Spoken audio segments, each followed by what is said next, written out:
ಕಥೆ ಕಥೆ ಹೇಳು, ಶಾಂತಿ ಕ್ರಾಂತಿಯ ಕಥೆ ಹೇಳು. ದೊಡ್ಡೋರ ಕಥೆ ಬೇಡ, ನಮ್ಮಂತ ಮಕ್ಕಳ ಕಥೆ ಹೇಳು. ಪಾತ್ರವು ನಾನಮ್ಮ, ಪಾತ್ರದ ಸೂತ್ರವು ಮೇಲಿಹುದು. ಕಥೆಗಳ ಮಾಲೀಕ ಈ ಕಥೆಯನ್ನು ಬರೆಯುತ್ತ ಮೇಲಿತನು.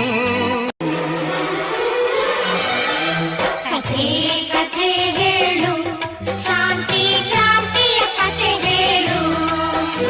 ದೊಡ್ಡೋರ ಕಥೆ ಬೇಡ, ನಮ್ಮಂತ ಮಕ್ಕಳ ಕಥೆ ಹೇಳು.